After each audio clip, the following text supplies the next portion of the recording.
Welcome. Bonjour. Vous écoutez le podcast Dirty Feet sur les ondes de No More Radio. You're listening to the Dirty Feet podcast on the No More Radio Network.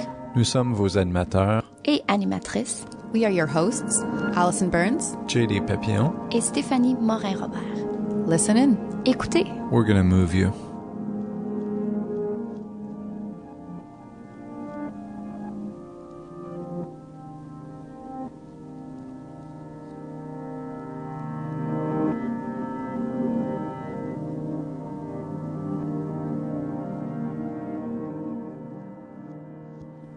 Stéphanie Bernard, thank you for joining me. No problem. And we're going to be talking about the Common Space Showcase, l'Espace Commun. Last week, if you missed the episode, I spoke with Liliane Moussa, who is presenting work as part of the opening showcase for the festival, double bill between her and Catherine Laframboise. And you can check out that interview. It's super good. So this week, I'm going to be talking to Stéphanie. Stéphanie is one of the mentors for the showcase. So again, Common Space, l'Espace Commun is a series of shorter works, 10 minutes or less. We've got 10 choreographers this year, 12 choreographers with 10 choreographies. So there's 2 co-creations. And Stéphanie's going to be working with Catherine Laframboise Desjardins, or has already been working with. And each pairing is different and unique, and people work in different ways, whether it be in studio or in a coffee shop or over Skype in some cases. And this is also a unique proposition. Stéphanie has actually been working with Catherine for a while now, even before the Common Space process. Yes? Yes. Wonderful. Yes. And I'm not going to go into tremendous detail about Stéphanie Bernard because we've actually had her on the podcast a couple times before. Episode 14, we really got into it when we spoke about your involvement with Studio Fleur d'Asphalt. Yes. And in episode 30, we talked about an improvised show that you presented at the 2013 Montreal Fringe Festival. So welcome back. Thank you. But you do obviously have your own practice as a dancer, choreographer, artist. And you work as a teacher as well, and you work a lot with improv dance. Yes. Did you want to round that out at all, or does that pretty much cover it? It is. It's pretty good. Pretty good. All right, cool. So from this point, how did you start working with Catherine as her? What would you call yourself? A rehearsal director, outside eye, mentor? I think it's more of a rehearsal director with her. We went to school together at Concordia. That's where we started to work together in each other's piece. And this year, she first approached me to be a rehearsal director. And as we started working, she herself suggested to Mainline that I become her mentor because we were already starting to work. It was going well. So that's how things happened. Fair enough. Now, people are always tremendously curious about how you work as a rehearsal director. What is your role? What do you actually do when you're in the studio with Catherine? So we started to talk together about where she was in her process, what her ideas were, and when I spent time with her in the studio, I tried not to impose anything on her. It's like it's her process, it's her ideas, but I'm there to sometimes translate ideas that she has into more into terms that the dancers can apply. Physicality, she will give images, and I will say, okay, so you mean that you want them to be sharp and quick? And she says, yeah, that's it. So we talk about ideas this way. And I also ask a lot of questions. I'm here to have another pair of eyes on her work and to ask her questions so she can go further in her process and take some distance from it. When you work really closely with people, sometimes you need a bit of perspective. So that's why I try to bring also.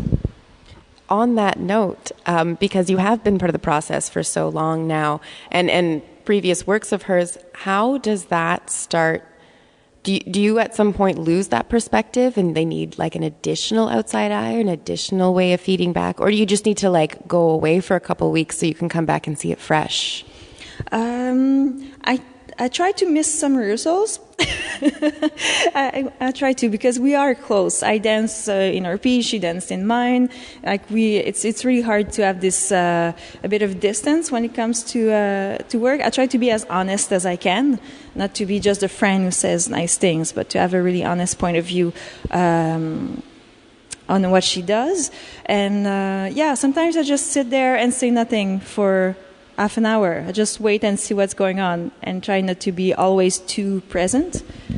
But it's really nice to be there for a long time because you see the process going. You see how the dancers evolve and react. Because I try to give feedback to the dancers too, to be with Catherine, but to be also with them, give them some cues or some ideas to also keep the work fresh in their bodies.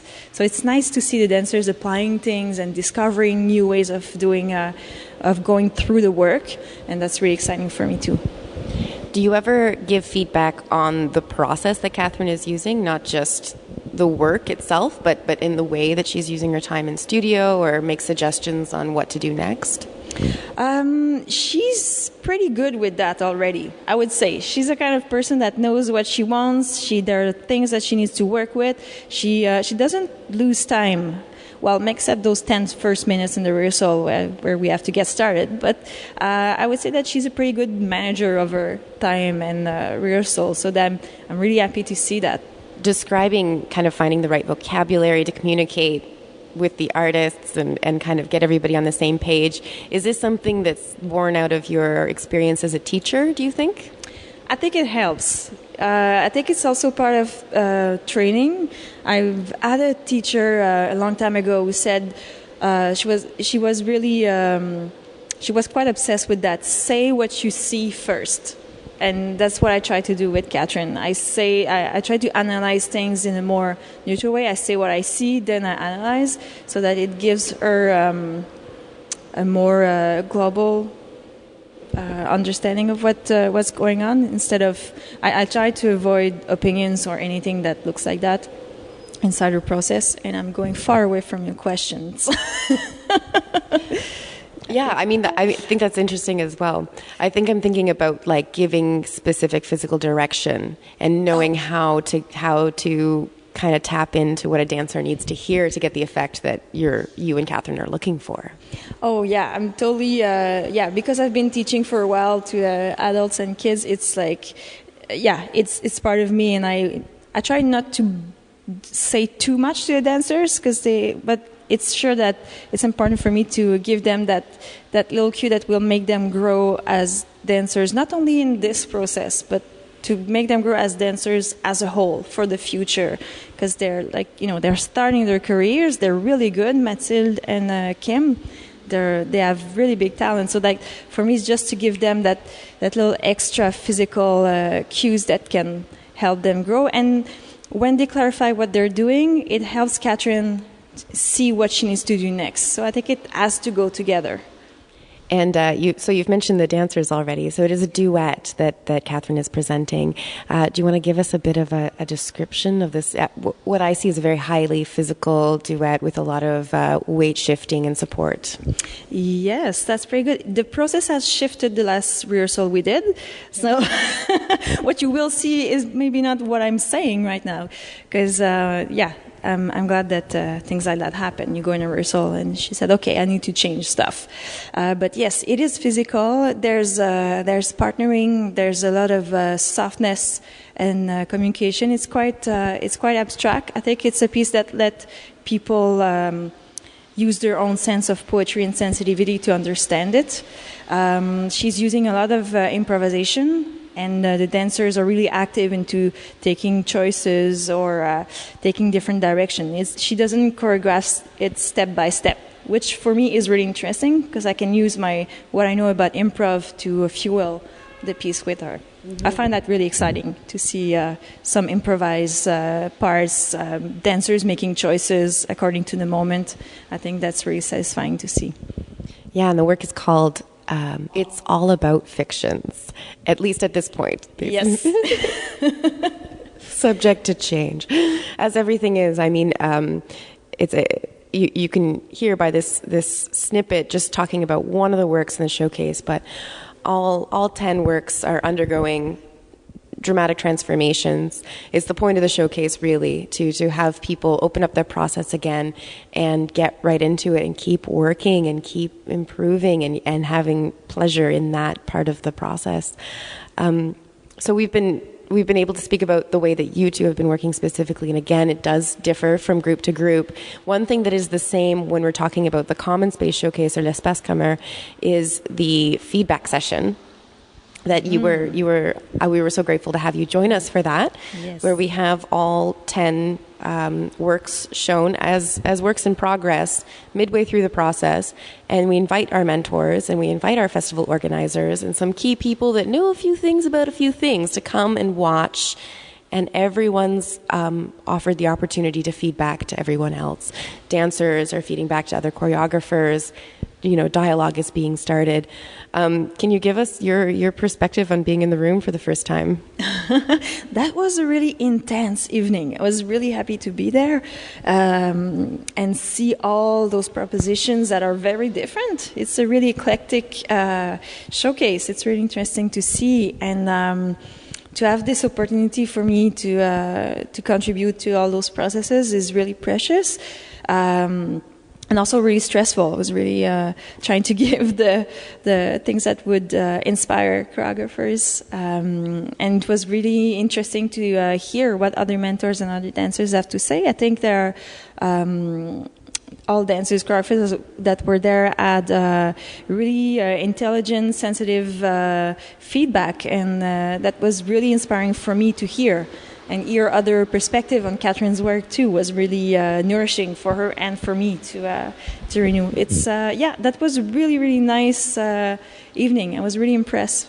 I, for one, am also tremendously excited to have seen that, and then in January to see the finished product and to see what has changed. I'm looking forward to see all those pieces that I didn't see for a while. Yeah. Let's take the opportunity to talk about your artistic practice for a moment, if we can. Can you tell us a bit about any projects on your horizon? Oh, well, I've been through a whole process with the soirées improvisoires that are taking place at Fleur d'Asphalte every month.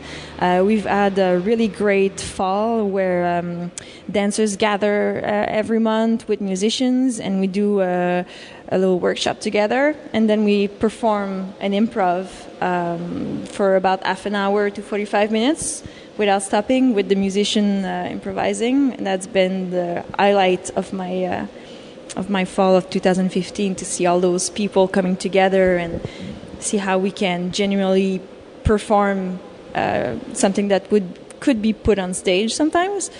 Well, sometimes no, but yeah. Improv, that's the spirit. But that to put that together, to bring ideas, and that's really what's interesting me right now. How do we improvise when we're on stage? How can we train? What kind of ideas do we need to work on? What state of mind? How do we prepare for that? It's really exciting for me. This pertains a bit to also Catherine's work, but the idea of improvisation on stage and whether or not it's labeled as such, because there is a work in the program that is going to be structured improv work, with what sounds like a little less of the structure of Catherine's work, which is mostly choreographed with these pockets of improvisation. Is there a necessity or a benefit to having the audience understand when something is improvised and when it is not? That's a really good question. I still don't have an answer for that. I think it depends what the choreographer wants out of the piece. I don't think it's necessary to tell it up front that it's improvised, but sometimes it's a piece of information that can help the audience to understand it better or appreciate what they see better, because there's something really exciting about seeing people getting organized on stage, not knowing what they're going to do next, and to have this empathy with them that you don't necessarily have when you think everything is set and choreographed. But sometimes I also like to have the surprise, to see to perform in front of people and let them know after that it's improvised, and I have this like, oh, really? oh, and they start to ask themselves so many questions about what they just saw. So I think both are interesting ways of approaching it. For the musicians that you're working with these improvised projects, what do you look for in an artist, in a musician? Because do you look for somebody who's going to really listen and look, or look for somebody with the right style or the right attitude? I've had the chance to meet a few different artists, musicians. One of them is Vanessa Zorini, who is composing the music for Catherine. And I really like to work with her because she's an electroacoustic musician, and she observes a lot, and she reacts in a really intuitive way to what's going on in the work, and make really subtle choices according to what she sees. I usually like to work with musicians who are able to make decisions of their own, and also understand how dance evolve enough so that we can have a discussion that goes back and forth about what's going on. But I think the key is to have both groups being equal in decision making and in responsibility for what is going on, so that it's not always music following dance or dance following music, but more of an exchange or a ping pong back and forth in between who takes the lead or change something in the action. Any last words, Stephanie? Thank you. I'm looking forward to see those performances. It's really exciting to see choreographers and dancers evolve through that. So I invite people that listen to this podcast to come. I've had the pleasure of speaking with Stéphanie Bernard today about the work of Catherine Laframboise Desjardins, who is presenting as part of l'Espace Camera Common Space at the 2016 edition of the Bouge d'ici Dance Festival here in Montreal. Stephanie's been working as her mentor during this process and previously. And we are definitely looking forward to this showcase, as you can tell, and we hope to see you there. Thank you very much, Stephanie. Merci.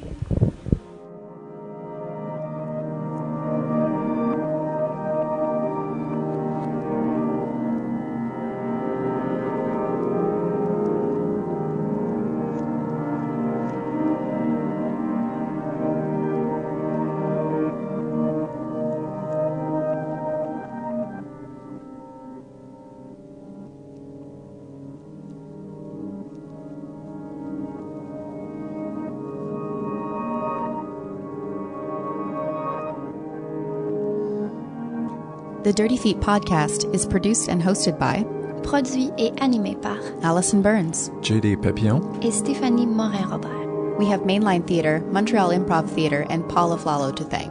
Merci pour le soutien. Vous pouvez visiter notre site web, écouter les derniers épisodes, lire notre blog, nous aimer sur Facebook et nous suivre sur Twitter. You can visit our website, listen to past episodes, read our blog, like us on Facebook, and follow us on Twitter. Show us some love and help us spread the word. Montrez-nous un peu d'amour et aidez-nous à passer le mot.